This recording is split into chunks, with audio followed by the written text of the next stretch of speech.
사도행전 17장 10절로 15절 말씀을 중심으로 해서 성경을 상고함이라는 그런 주제로 같이 말씀을 생각해 보십시다. 데살로니가에서 복음을 전하다가 핍박을 받고 거반 죽게 된 상태. 그래서 형제들이 바울을 다른 지역으로 이제 옮기게 조처를 취합니다. 데살로니가에서 베레아까지는 약 80km 떨어져 있는 지역입니다. 몸이 많이 불편함에도 불구하고 바울을 이 베레아로 인도해 가는 사람들. 오늘 10절에 그랬습니다. 밤에 형제들이 곧 바울과 실라를 베레아로 보냈다. 이 복음을 하나님이 얼마나 귀하게 여기시는가? 왜 하나님은 복음을 귀하게 여기실까? 복음은 하나님의 것이기 때문에 그렇습니다. 그 복음을 가진 사람, 복음 못지않게 복음을 가진 사람을 하나님은 귀하게 보십니다. 복음뿐만 아니라 복음을 가진 사람뿐만 아니라 그 복음 가진 사람을 섬기고 협력하고 돕는 사람조차도 하나님은 그 사람을 굉장히 귀하게 여기신다는 겁니다. 이렇게 하나님이 귀하게 여기는 복음을 위하는 일들을 우리는 아낌없이 열정으로 해야 될 것입니다. 복음의 사람을 돕는 일, 복음의 사람을 살피는 일, 복음의 사람의 형편과 처지를 돌아보는 일. 바울이 가는 곳마다 하나님은 준비된 사람들이 있었습니다. 어디나 가면 복음을 위하여 헌신할 수 있는 일꾼들이 있었고 그 사람들 때문에 바울은 힘있게 복음을 전할 수 있었고 어렵고 위기가 왔을 때 피할 길을 그들이 인도해 줬습니다. 오늘 밤에 형제들이 바울과 실라를 베레아로 보냈다. 데살로니가에 있는 자칭 유대인들이 바울과 실라를 못 살게 합니다. 어렵게 합니다. 낮에는 피해갈 수가 없어서 밤까지 숨어 있다가 어두울 때 바울과 실라를 복음의 사람을 베레아로 인도해 갑니다. 베레아에 갔더니 회당이 있습니다. 저는 이 회당을 볼 때마다 하나님은 일반 세상 사람들을 위해서도 준비를 다 했습니다. 우리 창세기 1장을 잘 알고 계십니다. 사람을 만들기 전에 해와 달과 별과 공중의 새와 물고기와 모든 동물, 씨가진 채소, 씨가진 열매 맺는 모든 나무를 완벽하게 다 만들어 놓으시고 마지막으로 사람을 만드셨습니다. 천지 창조 때부터 하나님은 일반 사람들을 위해서 다 준비하신 하나님을 우리에게 보여줍니다. 일반 세상 사람들을 위해서 그렇게 준비하셨다면 복음을 위해서 하나님이 얼마나 더 많이 잘 준비해 놓으셨을까? 그 복음을 이해하고 받아들이는 사람을 위하여 영원한 나라, 하나님의 나라, 천국을 우리 주님이 지금 얼마나 잘 준비하고 계실까? 우리 주님 승천하시면서 그런 말씀하셨습니다. 내가 너희의 처소를 다 예비하면 내가 너희를 데리러 올 것이다. 근데 2000년이 지났는데도 아직 안 오셨습니다. 이런 생각을 한번 해봅시다. 이 어마어마한 천지 창조를 일주일 만에 완성시키셨던 하나님이 우리의 영원한 천국, 아버지 집, 그것을 준비하시느라고 2000년이 걸리셨다면 우리가 지금 보고 있는 이 세상, 눈에 보여지는 세상과는 비교할 수 없는 하나님의 나라는 얼마나 아름답고 멋질까 충분히 생각해 볼 수 있는 내용입니다. 우리의 영원한 처소가 준비되면 주님 다시 오시겠다 그랬습니다. 이렇게 복음을 위하여 준비해 놓으신 하나님, 그 복음을 위하여 우리가 돕는 사람이 되고 살피는 사람이 되고 협력자가 된다면 그 복음을 가진 사람이 하나님 앞에 인정받고 복받는 것처럼 그 복음을 가진 사람을 돕는 우리도 동일하게 하나님이 복 주실 줄로 믿습니다. 11절 봅시다. 베리아에 있는 사람들은 데살로니가에 있는 사람들보다 더 너그러워서, 이 너그럽다는 말, 이전 성경에는 더 신사적이어서 그랬습니다. 근데 원래 이 말의 의미는 더 너그럽다는 말은 편견이 없었다. 사람이 한쪽으로 치우치고 편견을 갖고 오해를 하면 마음이 좁아지고 넉넉해지지를 못합니다. 그런 의미에서 더 너그럽다. 데살로니가 사람들보다 베레아 사람들은 더 너그러웠다. 왜 그랬느냐? 편견이 없었고, 물론 인간적으로 베레아 사람들은 더 가문이 좋았습니다. 그래서 이 말을 진리에 대하여 편견이 없었기 때문에 그들은 더 너그러웠다. 바울이 베레아에 와서 예수는 그리스도라고 전할 때 그들이 편견이 없이 바울이 전한 진리를, 바울이 전한 복음을 잘 이해하고 받아들여서 바울이 전한 복음을 진리로 받아들였다는 의미에서 더 너그러웠다. 편견이 없었다. 이렇게 우리 생각을 해야 될 것입니다. 이 베레아 사람들의 특징을 또 한 가지 소개합니다. 간절한 마음으로 말씀을 받았다. 간절한 마음으로. 이 간절한 마음이라는 말을 원래 의미를 생각해 보면 잘 준비된 마음이었다. 자진해서 열심히 열정을 가진 그런 마음이었다. 저는 우리 은혜교회 식구들도 자진해서 자발적으로 열심히 준비된 모습으로 말씀을 받고 기도도 하고 찬송도 하고 주님께 헌신하는 그런 모습이 되면 오늘 베레아 사람들을 더 신사적이었다, 더 너그러웠다, 그런 표현을 쓴 것처럼 우리 은혜교회도 우리 주님이 우리를 보실 때 참 너희들 열정으로 편견 없이 잘 준비된 사람들이구나라고 말씀해 줄 수 있는 그런 내용이 되시기를 바랍니다. 그리고 오늘 말씀 제목처럼 그들이 말씀을 날마다 성경을 상고했다. 이 상고했다는 말은 자세히 골라냈다라는 의미예요. 날마다 구약 성경을 여러 가지로 살피고 자세히 골라내서 이게 진리였구나, 이게 복음 얘기였구나라고 골라냈다는 겁니다. 알아냈다는 겁니다. 바울이 전한 설교 말씀을 듣고 구약을 자세히 살펴보았다. 그리고 바울이 전한 복음을 인정하며 받아들였다. 복음을 진리로 알고 받아들였다. 그것은 바로 말씀을 날마다 상고했기 때문에, 자세히 살피고 골라서 골라냈기 때문에.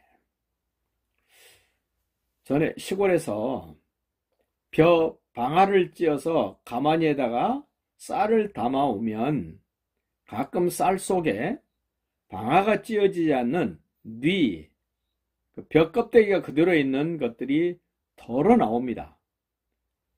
밥 먹을 때 불편하기 때문에 그걸 골라내야 되죠. 그 뉘를 고른다 그랬어요. 그것처럼 이 데살로니가 교회 성도들은 말씀을 자세히 들여다보면서 찾아내면서 골라내는 그런 모습이었다는 겁니다. 우리도 성경 말씀을 대충 흘려 듣거나 흘려보는 것이 아니라 하나씩 자세히 살펴서 골라내는 지혜가 있으시기를 바랍니다. 이렇게 데살로니가 교회에 진리의 복음의 말씀을 전했더니 반응이 나옵니다. 12절 봅니다.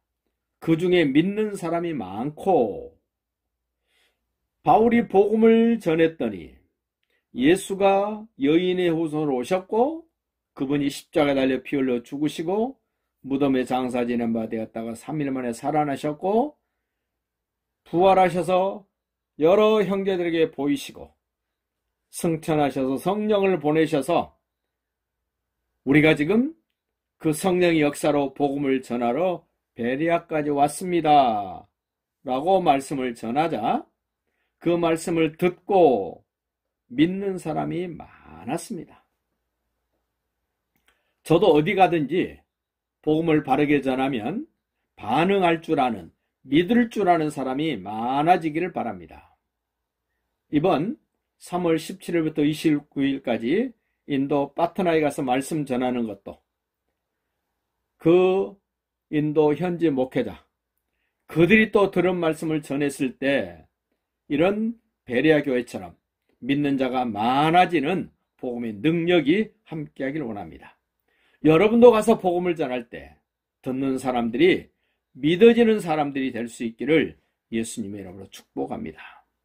그 믿는 사람 중에 헬라의 귀부인과 남자도 많았습니다. 우리 한국 교회 대부분 보면 예수 믿는 사람들이 여자 숫자가 훨씬 많습니다. 남자나 여자 숫자가 많이 차이가 납니다. 근데 오늘 복음을 바르게 전하고 그들이 너그러운 마음으로 성경을 상고했던 베레아에는 헬라의 기부인뿐만 아니라 남자도 적지 않았다. 남자들도 많았다는 겁니다.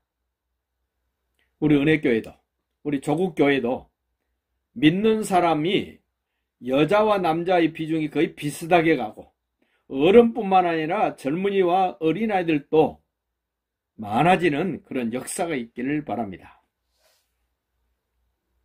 이렇게 영향력이 있는 귀부인들, 그리고 남자들, 그런데 그 다음에 또 따라 나오는 말이 있습니다. 데살로니가에 있는 유대인들이 더 잘 믿어야 될 텐데 가는 곳마다 이 유대인들이 문제를 일으킵니다. 데살로니가에 있는 유대인들은 바울이 하나님의 말씀을 베레아에서도 전하는 줄 알고 거기도 가서 데살로니가 교회에 살았던 유대인들이 80km나 떨어져 있는 베레아까지 쫓아와서 무리를 움직여 소동했다. 데살로니가에서도 있었습니다. 빌립보에서도 있습니다. 가는 곳마다 있습니다. 우리 믿음의 사람들은 생각을 좀 바꿔야 됩니다. 내가 복음을 전하면, 내가 기도하면 돕는 사람만, 좋은 사람만, 협력하는 사람만 있을 거라고 생각을 하는데 능력 많은 바울이 복음을 전하고 다녀도 반대하는 사람, 핍박하는 사람, 어렵게 하며 소동을 일으키고 고통스러움을 주는 이런 유대인들, 자칭 유대인들, 얼마나 어렵고 힘들었던지 그 베레아에 있는 형제들이 14절 보세요. 형제들이 곧 바울을 보내어 바다까지 가게 하되 실라와 디모데는 아직 거기 머물렀더라. 바울과 실라는, 바울은 이제 아덴으로 가고 실라와 디모데 아직 베레아에 있습니다. 얼마나 급했으면 이렇게 바울을 전송을 할까? 한번 이 선교지를 쭉 연결시켜서 생각해 보십시오. 그렇게 위급한 상황임에도 불구하고 피할 길을 주시고 그 엄청난 대가를 지불하면서도 복음을 받아들이고 복음의 사람이 얼마나 귀한가를 알고 복음의 사람을 지키고 피할 길을 인도하고 길로도 안내할 뿐만 아니라 이제는 바닷길도 인도해주는, 안내해주는 이런 복음의 동력자들. 15절 보십시오. 바울을 인도하는 사람들이 그를 데리고 아덴까지 이르렀다.